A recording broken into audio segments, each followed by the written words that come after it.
Bonjour les amis, bienvenue pour cette deuxième journée au sein de l'espace de la région Hauts-de-France, au sein du Salon international de l'agriculture pour défendre toujours l'agriculture, nos pêcheurs, nos éleveurs, tout ce qui s'y passe. Vous voyez, on est prêt pour démarrer cette deuxième journée, hein, David.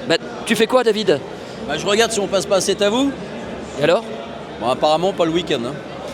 Arrête tes bêtises, va te dépêcher, c'est l'heure de la séquence dans les allées du Salon international de l'agriculture. C'est parti.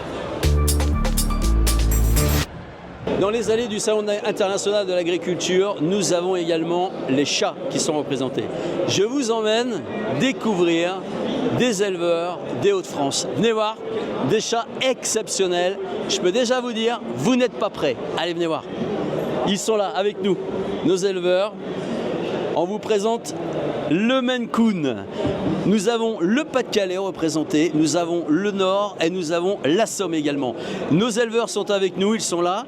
Est-ce que tu peux nous dire quelques mots sur le Maine Coon? Pourquoi tu as choisi cette race de chat?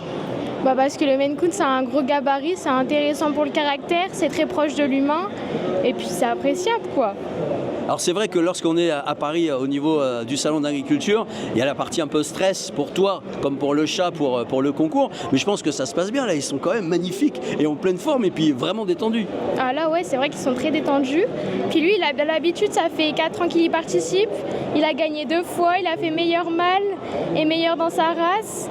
Après c'était en 2019, il a fait 4e meilleur chat et en 2022, il a fait 2e meilleur chat du Salon de l'agriculture sur 30 chats.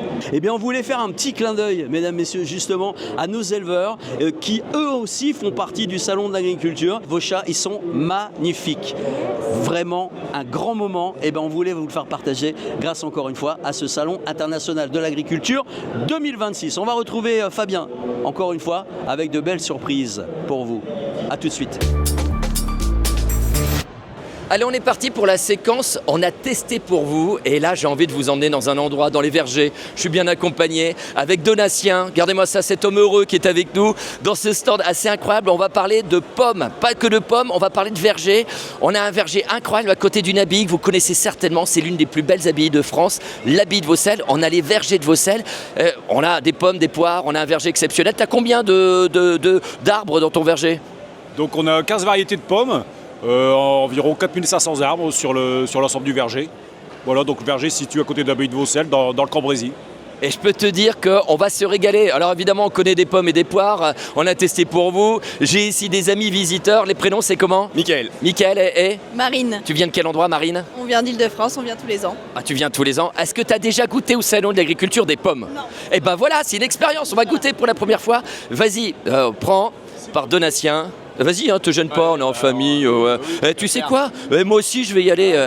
On va faire. Attends. On va faire. Donatien, prends. On va trinquer à la pomme. Vous êtes prêts, les amis? Tac. Santé. Bah, ça, c'est de façon originale. Hein? Elles sont bonnes, hein? Oui. Ça te plaît? Oui, elles sont super sucrées. Elles sont super sucrées. C'est un peu la variété, hein, qui est ça? Parce que juteuse, sucrée, on a tous les goûts. Bah voilà, c'est adopté ou pas? Oui. Bah c'est adopté, mesdames et messieurs, avec Donatien. Venez nous rejoindre. On est évidemment au hall 7-3 au Salon international de l'agriculture. Et on a testé pour vous les pommes. C'est parti avec David. David, hein, on est tous avec toi pour les coulisses du Salon international de l'agriculture. C'est parti. Je suis avec Julie, je suis également avec Icône et juste derrière moi vous avez Hirondelle. Cet après-midi, Julie, on a la première épreuve, l'épreuve de traction. Oui. Donc c'est une épreuve de force au niveau des chevaux, ils seront 2, c'est par paire. Oui, c'est une épreuve par paire et en fait chaque paire de chaque race va devoir faire un parcours à travers des plots pour éviter de faire tomber des petites boules et faut qu'ils tirent le plus gros chargement en fait. Tout au long du parcours, des personnes doivent monter sur le traîneau et en fait c'est le duo qui va emmener le plus de poids, le plus de personnes à la ligne d'arrivée. Alors forcément ils sont préparés, on les équipe avec le matériel, ça fait partie également de la mission parce qu'habituellement le public peut les retrouver à l'intérieur pour pouvoir les admirer et puis également vous poser toutes les questions sur la race. Combien vous avez de chevaux cette année en concours au niveau des Traits du Nord? Au niveau des Traits du Nord, on a 8 chevaux.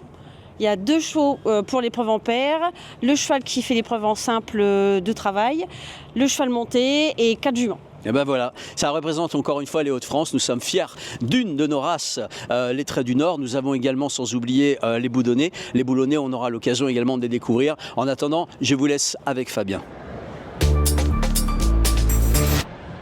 C'est parti pour la séquence focus avec une fleur toute particulière. C'est le réveil. Réveille-toi, réveille-toi. C'est le réseau Bienvenue à la ferme, c'est leur symbole. Ça va, tout va bien. Elle est belle notre Marguerite. C'est quoi exactement le réseau Bienvenue à la ferme? C'est plein d'agriculteurs où on peut aller manger fermier et vivre fermier. Ouais, on peut dormir là-bas, manger, acheter, bref, vivre les fermes des agriculteurs et des éleveurs des Hauts-de-France. Regarde-moi ça, on a plein de produits et je suis avec des copains, en plus ils viennent des Hauts-de-France. Allez les amis, venez goûter avec moi, on va goûter. Qu'est-ce qu'on a de bon à goûter? Alors, on a du saucisson de bœuf, du fromage, du saucisson de porc, des rillettes, de la glace au maroilles.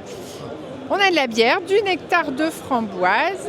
De bons saucissons. Ça se mange sans faim, hein. Moi j'ai pris de la glace au maroilles. C'est bon les amis? T'aimes bien? Oui.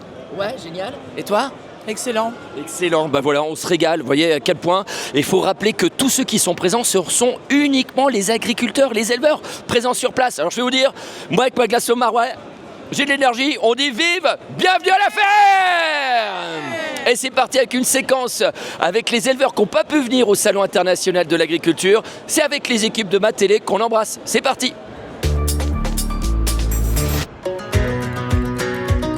Je m'appelle Flavien Lecoq, j'ai 28 ans et je suis éleveur de bleu du Nord. Alors moi je suis éleveur depuis 2021, je me suis installé avec mon père. Je suis passionné depuis tout petit, quand on baigne dedans depuis tout petit, on donne un coup de main à ses parents. Moi ça m'a donné l'envie d'être agriculteur, faire comme eux. Et du coup j'ai fait tous mes études en école agricole. Et après en 2021 je me suis installé avec mon père. Ah merde, on doit tout manger. Alors ici on a environ 40-45 vaches laitières en production bleu du Nord et au total avec la suite et les génisses pour élever une centaine d'animaux. Alors la bleu du Nord c'est une race rustique qui s'adapte très bien à nos conditions ici dans le nord de la France. Une race très calme aussi, docile, très curieuse. Comme on peut le voir, elles aiment bien être câlinées. Et c'est une race mixte, donc qui permet à la fois de faire du lait et de la viande. Et moi, pour mon installation, donc en 2021, j'ai développé en 2020 un atelier de transformation de lait en vendant directement mes produits à la ferme. Donc en produit, je fais du beurre, de la crème fraîche, du fromage blanc, du lait et de la glace aussi, avec le lait des bleus. Et ce qui permet aussi de s'adapter suivant les années par rapport au prix du lait et au prix de la viande. Qu'est-ce que tu fais là? C'est une race qui a été un peu oubliée après les secondes guerres mondiales, d'où le fait qu'il fallait produire énormément. Quelques éleveurs l'ont gardé. Il y a un peu plus d'une quarantaine d'années, mon père a fait le choix de partir dans cette race-là. Et du coup, pour aujourd'hui en arriver à faire un bon troupeau avec un bon niveau génétique, on met un gros point là-dessus au niveau de la race et de l'Union Bleu du Nord avec tous les éleveurs pour vraiment ressortir toutes les qualités de la Bleu du Nord. Et ben voilà, c'est déjà terminé pour l'émission d'aujourd'hui. On est ravis de terminer avec la conserverie Saint-Christophe qui est ici avec nous, qui était franchement un ambassadeur de la gastronomie de notre région et en particulier des bons produits de la baie de Somme, entre autres. Mais on a des bonnes recettes. C'est quoi la recette la plus plébiscitée par le public?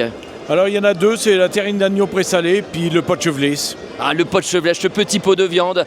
Comme quoi on rayonne grâce à la conserverie Saint-Christophe, toutes les bonnes recettes de la région de France. Merci et venez au salon de l'agriculture, on compte sur vous. Et regardez, c'est l'anniversaire. Tous les jours on va fêter les 10 ans des Hauts-de-France. Vas-y, viens souffler avec nous, viens souffler avec nous. Venez souffler le gâteau. Venez souffler le gâteau, allez. 1, 2, 3. À demain les amis, à demain. À demain.